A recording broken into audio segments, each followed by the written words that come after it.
Assalamu alaikum. How are you all? I'm your science teacher and I wish a very warm welcome to all of you in the online class of FEI. Moving to the next topic of your chapter, that is neutralization from the chapter acids, base and salts.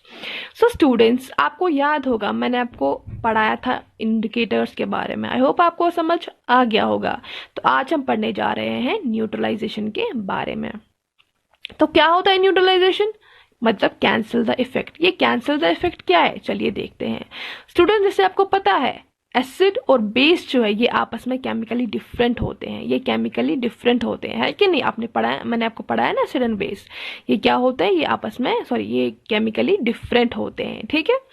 तो क्या होता है जब acid और base को मिलाया जाता है, जब एसिड को बेस के साथ मिलाया जाता है, ऐड किया जाता है, तो क्या होता है? ये एक दूसरे के इफेक्ट को कैंसिल कर देते हैं.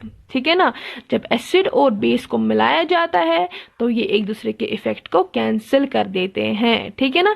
जब ये एक दूसरे के इफेक्ट को कैंसिल कर देते हैं, जो हमें सबस्टेंस मिल जाता है वो न्यूट्रल होता है. ना ही वो एसिडिक रह जाता है, ना ही वो बेसिक रह जाता है. उसको न्यूट्रल बोलते हैं. ठीक है ना. मैं आपको फिर से रिपीट करूंगी. जब एसिड को बेस के साथ मिलाया जाता है तो वो एक दूसरे के इफेक्ट को कैंसिल कर देते हैं. ठीक है ना. जब वो एक दूसरे के इफेक्ट को कैंसिल कर देते हैं तो जो हमें सबस्टेंस मिलता है वो न्यूट्रल होता है. ना ही वो एसिडिक होता है, ना ही वो बेसिक रहता है. ठीक है ना. समझ आया? तो हम इसको डेफिनेशन से कैसे पढ़ेंगे? The reaction between an acid and a base is called neutralisation. तो अब हम इस न्यूट्रलाइजेशन को एक एक्सपेरिमेंट से समझ लेते हैं. चलिए देखते हैं. एक्सपेरिमेंट हम क्या करेंगे?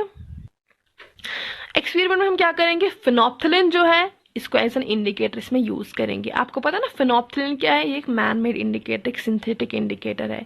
इसको एज एन इंडिकेटर हम इसमें यूज करेंगे. देखिए हम क्या करते हैं. अब हम एक टेस्ट ट्यूब में क्या करते हैं? एसिड ले लेते हैं, मतलब हाइड्रोक्लोरिक एसिड ले लेते हैं. ठीक है ना.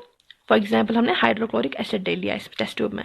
हमारे पास फिनोप्थिलिन इंडिकेटर तो है ही. आपको मैं इससे पहले ये बता दूं, जो फिनोप्थिलिन इंडिकेटर मैंने आपको पढ़ाया, जब ये एसिडिक होता है तो कलरलेस होता है, बेसिक होता है तो पिंक होता है.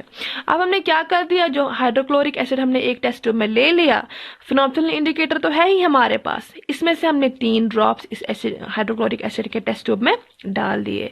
जब हमने इसमें से 3 ड्रॉप्स में डाल दिए, हम कुछ टाइम बाद देखते हैं, शेक करने के बाद देखते हैं ये जो टेस्ट ट्यूब है इसमें कोई कलर नहीं आया, ये कलरलेस रह गया. ऐसी क्या वजह है? ये कलरलेस क्यों रह गया? क्योंकि मैंने आपको जैसे बोला स्टूडेंट्स, फिनोप्थिलिन जो है जब इसको एज एन इंडिकेटर यूज करते हैं, ये जब एसिडिक होता है तो कलरलेस होता है.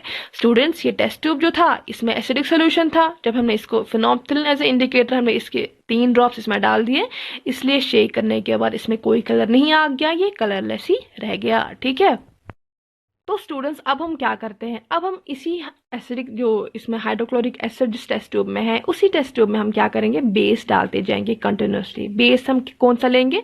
सोडियम हाइड्रोक्साइड ले लेंगे. ठीक है ना. एग्जाम्पल, तो क्या करेंगे? जब हमने इसी टेस्ट ट्यूब में एसिडिक सोल्यूशन जिसमें था, जिसमें हाइड्रोक्लोरिक एसिड है, हम क्या करेंगे? जब हम इसमें बेस डालते जाएंगे, कंटिन्यूसली डालते जाएंगे, तो क्या हम देखेंगे कुछ टाइम बाद, शेक करने के बाद, इस टेस्ट ट्यूब में कलर कौन सा आ गया? पिंक आ गया. तो आप बोलेंगे मैम, जैसे आपने बोला फिनोप्थिलिन जब हम एज इंडिकेटर यूज करते हैं, जब बेसिक होगा तभी पिंक होगा, लेकिन ये तो एसिडिक सोल्यूशन था, इसमें पिंक कैसे आ गया? मैं आपको बोलूंगी.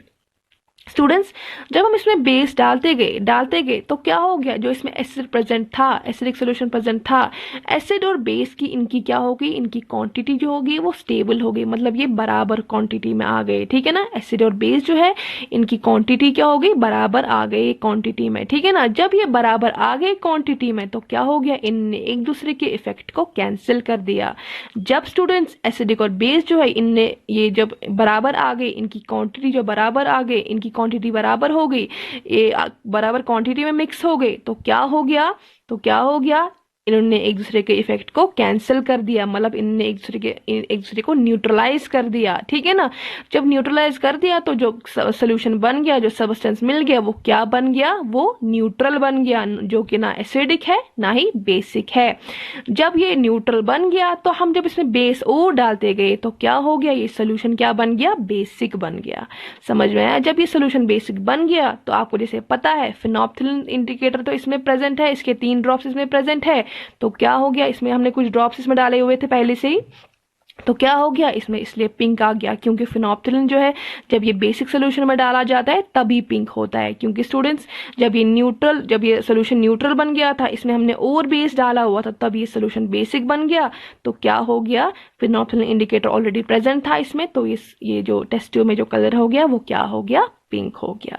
समझ में आया आपको? न्यूट्रलाइजेशन एक्सपेरिमेंट आपको समझ आ गई होगी आई होप। तो आगे चलते हैं। तो स्टूडेंट्स आपको न्यूट्रलाइजेशन समझ आ गया ना, तो आपको ये याद रखना है, in neutralisation reaction heat is always produce. तो क्या होता है इन न्यूट्रलाइजेशन रिएक्शन, जब न्यूट्रलाइजेशन जो रिएक्शन होती है, जब करते हैं तो क्या होता है, हीट प्रोड्यूस हो जाती है, हीट प्रोड्यूस हो जाती है। तो स्टूडेंट्स जब हम लैब में स्कूल में करेंगे, तो जब हम ये देखेंगे, जब हम रिएक्शन करेंगे, तो आप जब टेस्ट ट्यूब को टच करेंगे तो क्या होगा, वो गर्म होगा। तो क्या होता है, जब न्यूट्रलाइजेशन रिएक्शन होती है तो हीट प्रोड्यूस हो जाती है। ठीक है।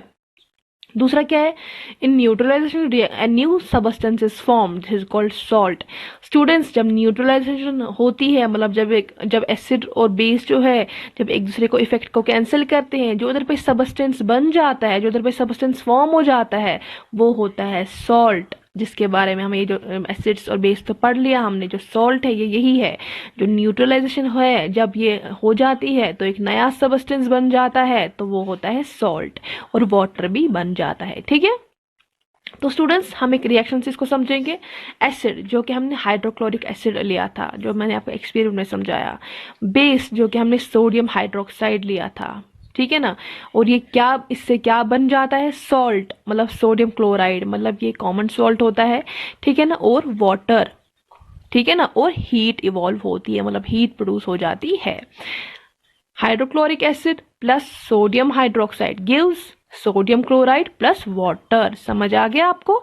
तो क्या होता है, इस न्यूट्रलाइजेशन जब होता है, न्यूट्रलाइजेशन जब होती है, रिएक्शन जब होती है, एक तो हीट प्रोड्यूस हो जाती है, और जब न्यूट्रलाइजेशन हो जाती है एक नया सब्सटेंस बन जाता है जो कि सॉल्ट, जिसको सॉल्ट बोलते हैं, और वाटर भी बन जाता है। ठीक है।